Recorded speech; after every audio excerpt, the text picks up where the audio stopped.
கடகராசிக்கு விஸ்வாவசு வருஷம் கார்த்திகை மாதத்திற்கு உண்டான பலன்களை கொஞ்சம் விரிவாக பார்ப்போங்க. கடகராசிக்காரங்களுக்கு பார்த்தீங்க அப்படின்னா ஜென்மத்திலேயே குரு பகவான் போகிறாருங்க. இந்த மாதம் முழுவதுமே வக்கரகதியில் போகிறாரு. இது கொஞ்சம் தற்காலிகமான விஷயந்தான். ஏன்னா அவர் 12ஆம் இடத்துல தான் இருக்கார். இப்போ அதிசாரத்தில் தான் உங்களுடைய இடத்துக்கு வந்திருக்காரு. அவரே கவனிச்சிங்க அப்படின்னா அடுத்த மாதத்தினுடைய ஆரம்பத்தில் அவர் மறுபடியும் 12ஆம் பாவத்துக்கு போயிடுவார். இந்த குரு பயிற்சி அப்படிங்கிறது இப்போது இல்லை. குரு பயிற்சிங்கிறது 2026 மே மாதம் 26ஆம் தேதி அப்போ தான் குரு பயிற்சி. இப்போ அவர் ஏங்க அப்போ வராரு, அதுக்கு முன்னாடி அவசரப்பட்டு வராரு அப்படின்னு நினைக்கலாம் நீங்கள். இப்போ அவர் வந்திருக்கிறது அதிசாரமாக வந்திருக்கிறார். சரி, இந்த அதிசார குரு என்ன செய்வார், நல்லது செய்வாரா கெட்டதை செய்வாரா அப்படின்னு நீங்கள் நினைக்கலாம். இப்போ வந்திருக்கக்கூடிய குரு பகவான் முதல்ல கொஞ்சம் பொருளாதாரத்தில் கொஞ்சம் தேக்க நிலையை கொடுப்பார். அது ஒன்றும் மாற்றம் இல்லை. இருந்தாலும் கூட பல நல்லதையும் சேர்த்து செய்வார். அவர் என்னென்ன நல்லது செய்வார்னு கவனிச்சிங்க அப்படின்னா அவருடைய பார்வை உங்களுடைய 7ஆம் வீட்டை பார்க்குறது. 7ஆம் அதிபதியாக இருக்கக்கூடிய சனி பகவான் ஆல்ரெடி அஷ்டம சனியாக போயிட்டு இருக்கிறதுனால இந்த 7ஆம் இடத்துக்கு பார்வை கிடைக்கிறதுனால அஷ்டம சனினால் அந்த இடத்துல ஏதாவது தடை இருக்குது, கல்யாணத்துக்கு தடை இருக்குது, குழந்தை பாக்கியம் கிடைக்கிறதுல தடை இருக்குது அப்படின்னா அதை கண்டிப்பாக செய்து வைப்பார். முக்கியமாக கல்யாணத்தை கைகூட்டி வைப்பார். கூடுதலாக 5ஆம் பாவத்தில் சூரிய பகவான் 2ஆம் அதிபதி போகிறாரு. அவரை குரு பார்க்குறாரு. இந்த குரு பார்வை அப்படிங்கிறது என்ன நன்மையை தரும் அப்படின்னு கேட்டிங்க அப்படின்னா உங்களுக்கு இஷ்ட போகத்தில் நல்ல வெற்றியை கிடைக்கும். அதாவது குறிப்பாக குழந்தை இல்லாதவங்களுக்கு குழந்தை பாக்கியம் கிடைக்கும். ஏன்னா பல பேர் சொல்லக்கூடிய விஷயம், ரொம்ப நாளாக நாங்கள் கல்யாணம் ஆகி குழந்தை இல்லாமல் பிரார்த்தனை பண்ணி ரொம்ப என்னென்னமோ செஞ்சிட்டோம், போகாத ஊர் இல்லை, போகாத வேண்டாத தெய்வம் இல்லை, நிறைய ஊருக்கு போயிட்டுருக்கோம், நிறையா செஞ்சிட்ருக்கோம், நிறைய விஷயங்களை நம்ம பண்ணிக்கிட்டு இருக்கோம். இருந்தாலும் குழந்தை பாக்கியத்துக்கு என்ன தான் செய்யலாம், நிறைய ட்ரீட்மெண்ட் பண்ணிட்டோம், நிறையா விஷயங்கள் செய்துட்டோம், ஆனால் அது ஒன்றும் சக்ஸஸ் ஆக மாட்டேங்குது. எப்போ தாங்க எனக்கு நல்லபடியாக கிடைக்கும், ஒரு சித்தியாகும், குழந்தை பாக்கியம் எப்போ கிடைக்கும்னு வேண்டக்கூடிய கடகராசிக்காரங்களுக்கு நிச்சயமாக இந்த மாதம் குழந்தை பாக்கியம் உருவாகும். ஏன் அப்படின்னு சொல்கிறேன்னா 5ஆம் இடத்திலே சூரியன் போகிறாரு. அதில் குருவினுடைய பார்வை புத்திர ஸ்தானாதிபதி இடத்துல புத்திரகாரகனுடைய பார்வை குழந்தை பாக்கியத்தை பரிபூர்ணமாக கிடைக்கும். உங்களுக்குன்னா உங்களுக்கு மட்டுமல்ல, அல்லது உங்களுடைய குழந்தைகளுக்கு, உங்களுடைய பையனுக்கோ பொண்ணுக்கோ குழந்தை பிறக்கிறதுக்கு இருந்தாலும் கடகராசியினுடைய குழந்தைக்கு, அவங்களுடைய பையனுக்கு பொண்ணுக்கு குழந்தை பிறக்கிறதுக்கு வேண்டுதல் இருந்தாலும் கண்டிப்பாக அது நிறைவேறும்.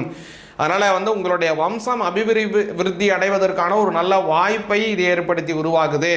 கூடுதலாக கவனிச்சிங்க அப்படின்னா 2ஆம் இடத்துல இருக்கக்கூடிய கேது பகவான் சூரியனுடைய வீட்டிலே சூரியனாக மாறி இருக்காரு. அதனால் அரசாங்க வேலை செய்பவங்களுக்கெல்லாம் நல்லா இருக்குங்க. மாத சம்பள அடிப்படையில் வேலை செய்கிறவங்களுக்கெல்லாம் சம்பள உயர்வை எதிர்பார்க்கலாம். செலவும் கொஞ்சம் அதிகரிக்கும், சம்பள உயர்வும் அதிகரிக்கும். அந்த சம்பள உயர்வு அப்படிங்கிறது என்னன்னு கேட்டிங்க அப்படின்னா முக்கியமாக மாத சம்பள அடிப்படையில் வேலை செய்கிறவங்களுக்கு தான் அதிகமாக இருக்கும். சரிங்க, நான் சொந்த தொழில் செய்கிறேன், எனக்கு எப்படிங்க இருக்கும் அப்படின்னு கேட்டிங்கன்னா அந்த சொந்த தொழில் செய்கிறவங்களுக்கு 2 விதமாக இதை நீங்கள் பிரிச்சுக்கணும். சொந்த ஊர்லேயே சொந்த இடம் அது மட்டும் இருக்கிறது, அல்லது வெளியூர், வெளிநாடு, வெளிமாநிலம் அங்கேருந்து வரக்கூடிய நிதி ஆதாரத்தை வச்சு வேலை செய்யக்கூடியது, அல்லது தொழில் செய்கிறவங்க அப்படின்னு அதை பிரிச்சுங்க. அதில் சொந்த ஊரில் வேலை செய்கிறவங்கள விட வெளியூர், வெளிநாடில் அது மாதிரி வேலை செய்கிறாங்க இல்லைங்களா கடகராசிக்காரங்க, அவங்களுக்கு இதனுடைய பங்கு கொஞ்சம் அதிகமாக கிடைக்கும். அவங்களுக்கு ரொம்ப நல்லா கிடைக்கும். அப்போ சொந்த ஊரில் தான் வேலை செய்கிறேன், எனக்கு ஒன்றும் கிடைக்காதான்னு நீங்கள் நினைக்காதீங்க. உங்களுக்கும் ஓரளவுக்கு கிடைக்கும், இருந்தாலும் அவங்களுக்கு தான் அதிகமாக கிடைக்கும். ஏன் இப்படி சொல்கிறேன் அப்படின்னா கேது பகவான் அப்படிங்கிறவர் வேறு மொழி, வெளிநாடு, வெளி மாநிலம் சம்பந்தப்பட்டவர். அதனால் அந்த மாதிரி இருக்கக்கூடிய நபர்களுக்கு வெளியூரில் போய் வேலை செய்கிறவங்க, அல்ல வெளிநாட்டில் போய் ஒரு பிஸ்னஸ் பண்ணிட்டு இருக்கிறவங்க, அல்ல வெளிநாடு சார்ந்த பிஸ்னஸ் இங்கே பண்ணுறவங்க, எக்ஸ்போர்ட் இம்போர்ட் துறையில் இருக்கிறவங்க, லெதர் சம்மந்தப்பட்ட துறை வேலை செய்கிறவங்க, இது மாதிரி மியூசிக்கல் இன்ஸ்ட்ருமெண்ட், ஞானம் சம்பந்தமான துறைகள், எஜுகேஷன் சம்மந்தப்பட்ட துறைகள், இவங்களுக்கெல்லாம் நல்ல அபிவிருத்தி குரோத்தை இப்போ கேது கொடுப்பார். அந்த இடத்துல சூரியனாக தானே மாறுறாரு, ஐயா தனியாக செய்ய மாட்டாரான்னா சூரியனாக மாறினாலும் கூட கேது பகவான் 2ஆம் பாவத்திலே கடகராசிக்காரங்களுக்கு சூரியன் வேலையும் செய்வார், தன்னுடைய சுபாவத்திற்கான வேலையும் சேர்த்து தான் செய்வார். சூரியனா மட்டுமே செய்ய மாட்டார் கேது, அதுதானே அவருடைய, அதுக்கு சூரியன் வச்சு தானே நம்ம பலனை சொல்லணும், கேதுன்னு நம்ம சொல்லணும். அதனால் கேது பகவான் 2ஆம் இடத்தில் இருக்கும்போது உங்களுடைய கடகராசிக்காரங்களுக்கு சூரியனுக்கான வேலையும் செய்வார், அந்த இடத்துல அவருக்கான சுபாவத்திற்கான வேலையும் சேர்த்து தான் செய்வார் அப்படிங்கிறத நம்ம புரிஞ்சுக்கணும். அது மாதிரியான நல்ல அமைப்பு கடகராசிக்காரங்களுக்கு இருக்கு. முக்கியமாக 5ஆம் இடத்திலே சூரியன் சொல்றாரு இல்லைங்களா, சூரிய பகவான் சிவபெருமானினுடைய அம்சமாக இருக்கக்கூடிய சிவசூரியன் அப்படின்னு பேரு. அதனால சிவபெருமானுக்கு உகந்த மாதம் இந்த கார்த்திகை மாதத்திலே வரக்கூடிய சோமவாரம். கார்த்திகை மாதமே அவருக்கு தான் ரொம்ப சிறப்பு, சிவபெருமானுக்கு. இந்த மேலே இதில் என்ன சிறப்புங்கிறத தெளிவாக சொல்கிறேன். முக்கியமாக சிவபெருமானை வழிபாடு செய்யுங்க. கடகராசிக்காரங்களுக்கு நல்ல அற்புதமான பலன்கள், ஏற்றமான சூழ்நிலைகள் நிலவும். சிவாய நமகா. சிவாய நமகா. முன்னாடியே சொன்ன பாருங்க, இந்த சூரிய பகவானுக்கு காரக தெய்வமாக இருக்கக்கூடியவர் சிவபெருமான். அந்த சிவபெருமானுக்கு மிகவும் உகந்தமானது இந்த கார்த்திகை மாதம். இந்த கார்த்திகை மாதத்தில் சபரிமலை சொல்லக்கூடிய ஒரு அற்புதமான திவ்ய க்ஷேத்திரத்திலே ஐயப்ப சுவாமியை வழிபாடு செய்கிறதுக்காக ஐயப்ப பக்தர்கள் எல்லாருமே மாலை அணிந்து கொண்டு 48 தினங்கள் கடுமையாக விரதம் எடுத்து அந்த சபரி யாத்திரையை சென்று அந்த சபரிமலை வாசனாக இருக்கக்கூடிய ஐயப்ப சுவாமி வழிபாடு செய்து அந்த நெய் தேங்காய், இருமுடி தேங்காய் எல்லாம் அந்த சுவாமிக்கு அர்ப்பணம் செய்துட்டு வரக்கூடிய அற்புதமான மாதம் இந்த கார்த்திகை மாதத்திலேருந்து ஆரம்பிக்குது. கூடுதலாக இதில் சிவபெருமானுக்கு உகந்தமான பிரதோஷ தினங்கள், அதே மாதிரி சோமவார விரதம் எடுக்கக்கூடியது எல்லாம் இந்த மாதத்திலே ரொம்ப அற்புதமானதுங்க. அதனால தான் அந்த மாதத்தில் பார்த்தீங்கன்னா கார்த்திகை மாதத்தில் ஒவ்வொரு திங்கட்கிழமையும் சிவபெருமான் கோயிலில் சங்காபிஷேகம் செய்வாங்க. 108, 1008, 10,008, 1,08 சங்காபிஷேகங்கள்லாம் நடக்கும். பெரிய பெரிய கோயிலில் அவ்வளோ பெரிய சங்காபிஷேகம்லாம் நடக்கும். எதுக்கு இப்படி சொல்ல வரேன் அப்படின்னா, இந்த கார்த்திகை சோமவாரம் அவ்வளவு சிறப்பானது. நமக்கு இருக்கக்கூடிய ஜாதக ரீதியாக இருக்கக்கூடிய எல்லா விதமான தோஷங்களையும் போக்கக்கூடியது சிவபெருமானை வழிபாடு செய்கிறது.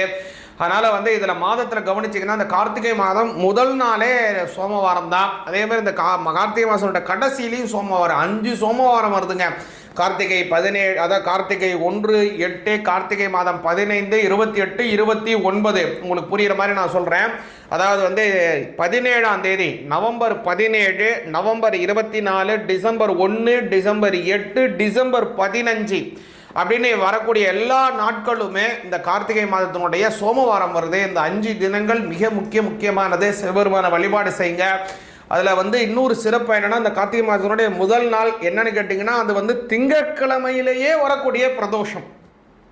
கார்த்திகை மாதம் கார்த்திகை முதல் நாள் திங்கட்கிழமை, நாளினாலே வரக்கூடிய பிரதோஷம்னு பல சிவபெருமானுக்கு அற்புதமான பல விஷயங்கள் சேர்ந்து வரக்கூடியதான ஒரு நல்ல காலம். அதாவது எதுக்குங்க இவ்வளோ நிறைய நல்லா சேர்ந்தா இப்படி அப்படின்னா, சாதாரணமாக ஒரு பஞ்சை எடுத்து வெயிலில் போட்டால் பற்றி எரியுமானா எரியாது, அது மாட்டு கிடக்கும். ஆனால் அந்த குவிக்கண்ணாடின்னு சொல்லக்கூடிய கான்வெக்ஸ் லென்ஸை வச்சு அதை நம்ம அப்படி சூரிய காந்தத்தை குவிச்சோம்னா பட்டுன்னு அந்த பஞ்சு பற்றிக்கிட்டு எரிய ஆரம்பிச்சிடும். ஏன் அப்படி எரியாது? வெறுனை போட்டால் அது எரிய மாட்டேங்குது, அந்த கண்ணாடியை வச்சு காட்டினா அது எரியுது. அப்போ அந்த பஞ்சுக்கு அந்த சக்தியை கொடுத்தது யாரு? அந்த கண்ணாடி தான் கொடுத்துச்சா? அந்த கண்ணாடி தான் அந்த பஞ்சுக்கு பற்ற வச்சுக்கிற சக்தியை கொடுத்துச்சான்னா, இருட்டில் கண்ணாடியை காட்டினா அந்த பஞ்சு பற்றி எரியுமா? எரியாது.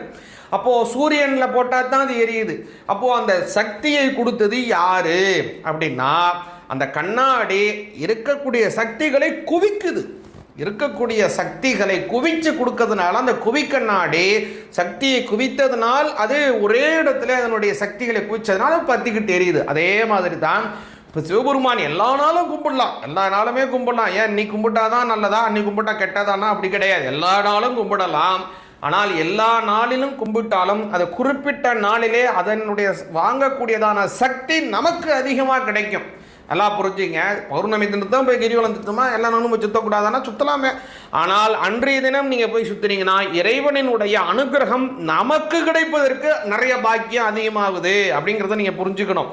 எல்லா நாளும் மழை பெஞ்சாலும் குறிப்பிட்ட நாளில் மழை பெய்யக்கூடியது தானே விவசாயத்துக்கு சாதகமாக இருக்குது இல்லைங்களா? அதே மாதிரி தான் இந்த விஷயமும். அதனால் இந்த மாதிரி இறைவனுக்கு ஒன்று சேர்ந்து வரக்கூடியதான ஒரு அற்புதமான நாள் இந்த கார்த்திகை மாதம் முதல் நாள். அது மட்டும் இல்லை, இந்த கார்த்திகை மாதம் முழுவதுமே சரிதான். அதனால் சிவபெருமானை வழிபாடு செய்யுங்க. அவருக்கு உகந்தமான மாணிக்க வாசகர் அருளியதான அந்த சிவபுராணம் அற்புதமான மந்திரம்ங்க. அது 96 வரிகளும் அற்புதமான வரிகள். நமச்சிவாய வாழ்க, நாதன் தாழ்வாழ்க, இமைப்பொழுதும் எண்ணெஞ்சில் நீங்காதான் தாழ்வாழ்கன்னு சொல்லக்கூடியதான அந்த அற்புதமான மந்திரத்தை பாராயணம் பண்ணுங்க.